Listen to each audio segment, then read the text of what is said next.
दोस्तों, अगर आपने कभी जोमेटो या स्विगी से ऑनलाइन फूड ऑर्डर किया है तो आपने फासोस, बहरूज बिरयानी या ओवन स्टोरी जैसे रेस्टोरेंट्स का नाम जरूर देखा होगा।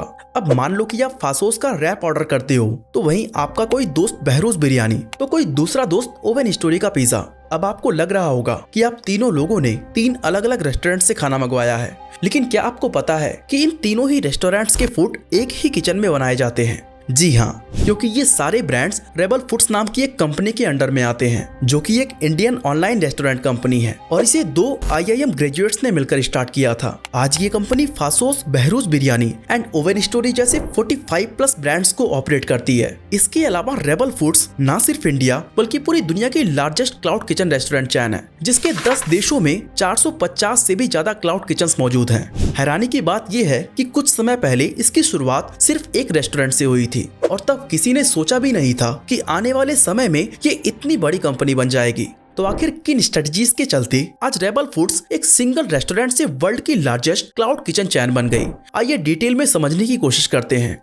रेबल फूड्स के फाउंडर जयदीप बर्मन वैसे तो कोलकाता से थे, लेकिन वो रहते पुणे में थे। अब अगर कोई भी एक बार कोलकाता का चक्कर लगा ले तो वो वहाँ के लजीज खाने का स्वाद हमेशा मिस करेगा। ऐसे में जयदीप पले बड़े ही कोलकाता में थे, इस वजह से वो वहाँ के खाने को बहुत ही मिस किया करते थे, स्पेशली वहाँ के काठी रोल्स को। और उस तरह के रोल्स को पुणे में ढूंढना लगभग इम्पॉसिबल था। अब जयदीप अपनी ग्रेजुएशन कंप्लीट करके खुद का बिजनेस शुरू करने के बारे में सोच ही रहे थे, लेकिन करना क्या है इसको लेके अभी भी उनके मन में काफी कंफ्यूजन थी। पर हाँ, इतना तय था कि वो जो भी करेंगे बाकी लोगों से थोड़ा अलग ही होने वाला था। इसी दौरान काठी रोल्स की क्रेविंग से उनके दिमाग की बत्ती जली और उन्होंने सोचा कि क्यों ना कोलकाता के रोड साइड से इस काठी रोल्स का स्वाद पुणे को चखाया जाए। इसी आइडिया के साथ उन्होंने अपने दोस्त कल्लोल बनर्जी के साथ मिलकर 2004 में द रोल स्टोर की शुरुआत की, जिसे आज हम फासोस के नाम से जानते हैं। जयदीप और उनके दोस्त ने मिलकर कुछ अपनी सेविंग्स और कुछ फैमिली व फ्रेंड से उधार लेकर इस बिजनेस में लगभग 8 लाख रुपए इन्वेस्ट किए और इस तरह से 2004 में इंडिया का one of the most famous cloud kitchen Faasos की शुरुआत होती है। शुरुआत में ये दोनों के लिए सिर्फ एक पार्ट टाइम बिजनेस था। इसके बावजूद भी फासोस को तेजी से पॉपुलैरिटी मिलने लगी। दोस्तों, इसका मेन रीजन था जयदीप का फैमिली बैकग्राउंड और उससे मिलने वाले बिजनेस लेसन्स, क्योंकि ये ऐसे परिवार में पले बड़े थे जहां उनके फादर भी रेस्टोरेंट चलाते थे और उनके अंकल भी। ऐसे में फूड बिजनेस को ऑपरेट कैसे करना है इसकी नॉलेज उन्हें अपने घर से ही मिल गई थी। बस देरी थी तो थोड़े से इन्वेस्टमेंट और एक सिग्नेचर डिश की। फासोस ने अपने शुरुआती दिनों में अपना पूरा फोकस पुणे के अंदर कलकत्ता के मोस्ट फेमस काठी रोल्स को बेचने पर रखा और लोगों ने भी इसे खूब ज्यादा पसंद किया। अपने पहले प्रोडक्ट में मिली सक्सेस के बाद फासोस के मेन्यू में रैप्स, रोल्स, फ्रैंकीज और कुछ इंडियन फूड आइटम्स भी शामिल कर लिए गए, जो मैकडोनल्ड, सबवे और डोमिनोज को कम्पीट करने के लिए बनाए गए थे। और जल्द ही इनके स्वाद ने उस समय के नामी गिरामी रेस्टोरेंट्स को पीछे कर दिया था। इसके बाद आया साल 2011, जब फासोस का मार्केट में एक अच्छा खासा नाम हो चुका था, जिसको देखते हुए सिकोया कैपिटल ने इसमें $5 मिलियन इन्वेस्ट किए। लेकिन कुछ समय बाद कंपनी की तेजी से बढ़ती पॉपुलैरिटी धीरे धीरे स्लो होने लगी। हाई रेंट, ज्यादा एक्सपेंसेस और लिमिटेड रेवेन्यू की वजह से इसके फाउंडर्स परेशान रहने लगे और प्रॉफिट को बढ़ाने के लिए उन्होंने अपना पूरा फोकस फासोस के एक्सपेंशन पर लगा दिया।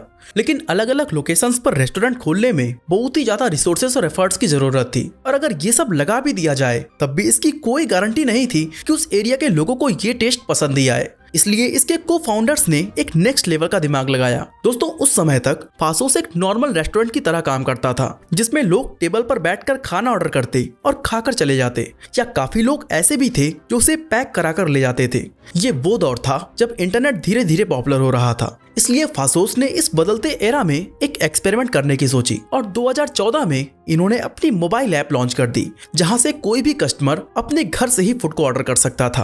अब कुछ समय तक तो सब कुछ ठीक चला, लेकिन बाद में फाउंडर्स ने नोटिस किया कि उनके 70 to 80% लोकेशंस पर लोग सिर्फ ऑनलाइन फूड ही ऑर्डर कर रहे थे। इस चीज को देखकर उन्होंने अपने कस्टमर के बिहेवियर को एनालाइज करने के लिए एक कस्टमर सर्वे किया, जिसमें पूछा गया था कि क्या आपने कभी हमारे फिजिकल आउटलेट्स को देखा है या नहीं। और इस सर्वे का जो रिजल्ट सामने आया वो सच में हैरान करने वाला था, क्योंकि 74% कस्टमर्स का जवाब था कि नहीं, उन्होंने इनके एक भी आउटलेट्स को नहीं देखा है। इस जवाब के बाद फाउंडर्स को अपना विजन मिल गया था कि अब उन्हें ऑनलाइन बिजनेस पर ही फोकस करना है, क्योंकि एक नॉर्मल रेस्टोरेंट को रन करने के लिए आपको एक अच्छी लोकेशन चुननी पड़ती है, जिसका रेंट आमतौर पर काफी ज्यादा हाई होता है। इसके अलावा कई सारे स्टाफ्स की सैलरी, साथ ही आपका पूरा रेस्टोरेंट उन पर डिपेंड हो जाता है। ऐसे में आपके ऊपर शेफ को खुश रखने का दबाव रहता है, क्योंकि अगर वो रेस्टोरेंट को छोड़कर चला गया तो उसकी टीम के कई और स्टाफ भी छोड़कर जा सकते हैं। लेकिन क्लाउड किचन मॉडल में इन सारे झंझटों से छुटकारा मिल जाता है। साथ ही जोमेटो और स्विगी के मार्केट में एंटर करने से फूड इंडस्ट्री में एक बड़ा रिवोल्यूशनरी बदलाव हुआ था। इसी के चलते मैक्सिमम एंटरप्रेन्योर्स एक ट्रेडिशनल रेस्टोरेंट की जगह धीरे धीरे अब क्लाउड किचन को प्रेफर करने लगे हैं। यही सब सोचकर साल 2015 में उन्होंने अपने पहले क्लाउड किचन की शुरुआत की। लेकिन इसकी शुरुआत से पहले कंपनी ने 3 टाइप्स के कस्टमर को आइडेंटिफाई किया, जिसमें पहला था rich society, then middle class and last upper middle class. इनको आइडेंटिफाई करने के बाद उन्होंने एक ऐसे सेंटर पॉइंट लोकेशन को चुना कि वो हर टाइप के कस्टमर्स को आसानी से एक्सेस कर सकें, साथ ही उन लोकेशंस पर फास्ट डिलीवरी करना भी पॉसिबल हो। इसके अलावा ऐसी लोकेशंस पर रेंट भी यूजुअली कम होता है, इसलिए क्लाउड किचन के एक्सपेंसेस पर भी बहुत ज्यादा पैसे खर्च नहीं करने पड़े। अब यहाँ तक तो सब कुछ प्लानिंग के अकॉर्डिंग चल रहा था, लेकिन कुछ महीनों बाद मानो कंपनी की ग्रोथ रुक सी गई, क्योंकि फासोस जो रोल्स बेच रहा था वो बहुत ही कम प्राइस में मिलते थे। हालांकि वो इसके साथ पोटैटो वेज, सॉफ्ट ड्रिंक या और भी कई सारे पेयरिंग ऑप्शंस ऑफर कर रहे थे। लेकिन सबसे बड़ी प्रॉब्लम ये थी कि कस्टमर्स के ऑर्डर फ्रिक्वेंट नहीं थे, क्योंकि जाहिर सी बात है कि भले ही आप अलग अलग तरह के रोल्स बेच रहे हो, लेकिन है तो वो रोल्स ही। इस वजह से हमेशा एक ही चीज को ट्राई करना कस्टमर्स को पसंद नहीं आता था। इससे बाहर निकलने के लिए कंपनी ने अपने मेन्यू को अपग्रेड करने का सोचा, लेकिन प्रॉब्लम ये थी कि फासोस की पहचान उसके रोल्स और रैप्स की वजह से थी। इसलिए अगर वो किसी और मेन्यू को ऐड करते तो उस पर कोई ध्यान नहीं देता।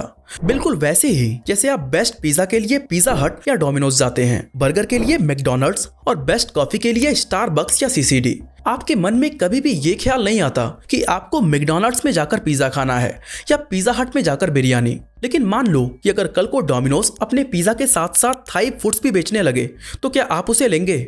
मुझे तो नहीं लगता, क्योंकि यह कस्टमर को कंफ्यूज कर देगा एंड ऐसा करने से ब्रांड की एक यूनिक आइडेंटिटी नहीं बन पाती। और कुछ समय बाद इसी कंफ्यूजन के चलते उसकी सिग्नेचर डिश से भी लोगों का ध्यान हट जाता है। इसी को देखते हुए फाउंडर्स ने फासोस के मेन्यू को बढ़ाने की जगह अपने बिजनेस को एक्सपैंड करना शुरू कर दिया और वो हर एक सिग्नेचर डिश के लिए एक अलग ब्रांड बनाने लगे। इस तरह साल 2016 में रेबल फूड्स की शुरुआत की गई और फासोस इस ग्रुप का एक हिस्सा बन गया। 2016 में ही कंपनी ने बिरयानी सेगमेंट में कदम रखा और बहरोज बिरयानी नाम से एक नया ब्रांड लॉन्च किया, जिसे लोगों ने काफी ज्यादा प्यार दिया। और इसका असर ये हुआ कि सिर्फ 1 साल के अंदर ही रेबल फूड्स हर महीने 2 लाख से भी ज्यादा बिरयानी के पैकेट्स डिलीवर करने लगा। इस नए ब्रांड के ऐड होने से कंपनी को काफी ज्यादा प्रॉफिट हुआ, जिसके बाद ये और भी तेजी से एक्सपैंड करने लगी। बहरोज बिरयानी में मिली सफलता के बाद रेबल फूड्स ने 2017 में ओवन स्टोरी नाम के एक पिज्जा ब्रांड की शुरुआत की, जो केवल पिज्जा पर ही फोकस करता था। 2016 तक इन्होंने 7 शहरों में अपना ऑपरेशन शुरू कर दिया था और उसी साल इन्हें मैट्रिक्स पार्टनर्स इंडिया और सिकोया कैपिटल इंडिया जैसे इन्वेस्टर्स की तरफ से $1 मिलियन की फंडिंग मिलती है, जिसके बाद कंपनी की ग्रोथ और भी ज्यादा तेज हो गई। इस कंपनी ने पास्ता लवर्स के लिए फिरंगी बेक नाम के एक ब्रांड की शुरुआत की, घर के राजमा चावल पसंद करने वालों के लिए लंच बॉक्स, न्यूट्रिशनल फूड के लिए न्यूट बाउल, बर्गर और पैटीज के लिए विंडीज, चाइनीज पसंद करने वालों के लिए मैंडेरियन ओक, डेजर्ट के लिए स्वीट ट्रूथ और इस तरह के 45 से भी ज्यादा ब्रांड्स को रेबल फूड्स के अंडर ओपन किया गया, जिसमें से हर एक न एक पर्टिकुलर डिश में अपनी स्पेशल पहचान बनाई। इससे न सिर्फ रेबल फूड्स कस्टमर की हर नीड को फुलफिल करने लगा, बल्कि पिज्जा हट, KFC, मैकडॉनल्ड और इन जैसे कई बड़े जायंट का मार्केट शेयर भी खाने लगा।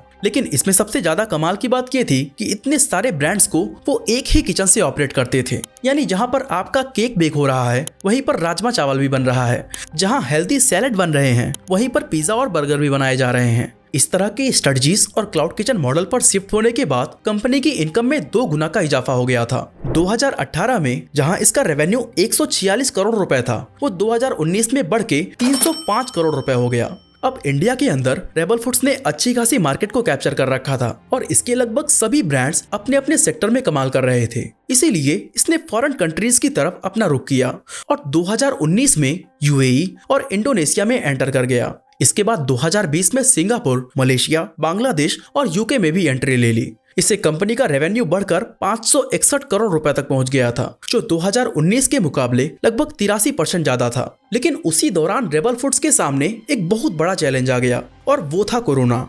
कोविड-19 का समय कंपनी के लिए बहुत ज्यादा भारी पड़ा क्योंकि लोग बाहर का खाना बिल्कुल अवॉइड करने लगे थे। इसका असर ये हुआ कि मार्च 2020 में रेबल फूड्स को अपने 70% किचन्स को बंद करना पड़ गया। लेकिन फिर भी इस कंपनी ने हार नहीं मानी और 2 महीने के बाद एक नए आइडिया के साथ आई, जो था फासोस ब्रांड का DIY मील किट्स। फासोस का DIY मील किट एक ऐसा कॉन्सेप्ट है जिसमें आपको खाना घर पर तैयार करने के लिए जरूरत की सारी चीजें मिल जाती हैं। ये किट यूजुअली किसी स्पेसिफिक रेसिपी के लिए होती है, जैसे कि पास्ता, बिरयानी या कोई और डिश। हर किट में सारे इंग्रेडिएंट्स और स्टेप बाय स्टेप इंस्ट्रक्शंस मिल जाते हैं, जिस वजह से उन लोगों को ये काफी पसंद आया जिन्हें कुकिंग नहीं आती या जिन्हें बाहर के खाने की आदत हो। अब एक तरफ से तो जोमेटो और स्विगी जैसी कंपनीज के आने से रेबल फूड्स को काफी फायदा पहुंचा था और उसके क्लाउड किचन को सफल बनाने में उनका काफी अहम रोल रहा। लेकिन कुछ समय बाद यही जोमेटो और स्विगी इसके लिए सबसे बड़ा खतरा बनकर सामने आए, क्योंकि क्लाउड किचन सेक्टर तेजी से एक्सपैंड हो रहा था और इसमें नए नए प्लेयर्स जुड़ते जा रहे थे, जिसके बाद बढ़ते कंपटीशन को झेल पाना इस कंपनी के लिए चैलेंजिंग साबित होने लगा।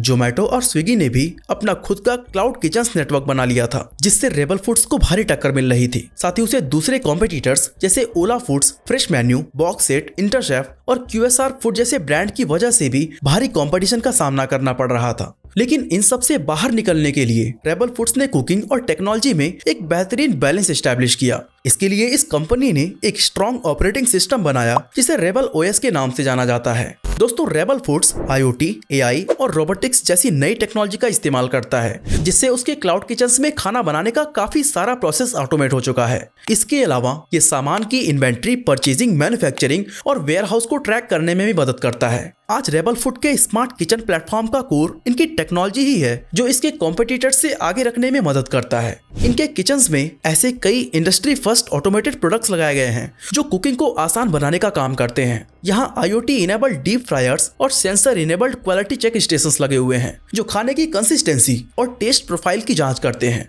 ताकि कस्टमर को किसी भी चीज के साथ समझौता ना करना पड़े। कमाल की बात यह है कि इस काम को करने में ह्यूमन की जरूरत बहुत ही कम होती है, जिसका सबसे बड़ा फायदा है कि क्लाउड किचन कंप्लीटली स्टाफ या शेफ के ऊपर डिपेंड नहीं रहता, और अगर कोई जॉब छोड़ के चला जाता है तो उसका कोई खास असर कंपनी के बिजनेस या उनके प्रोसेस पर नहीं पड़ता।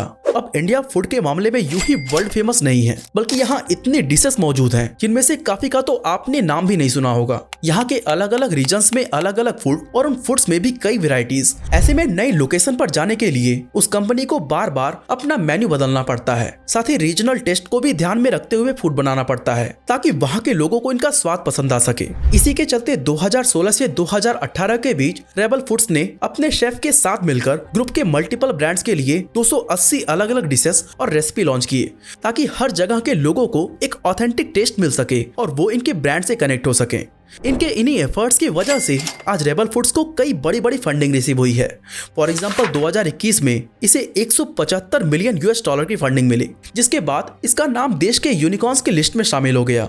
2023 में रेबल फूड्स का वैल्यूएशन 1.4 बिलियन $, था। वहीं रेवेन्यू था 12,058 करोड़ रुपए, जबकि फाइनेंशियल ईयर 2022 में इसने 907 करोड़ रुपए अर्न किए थे। यानी 2022 के मुकाबले 2023 में इसका रेवेन्यू 1.3x बढ़ा था।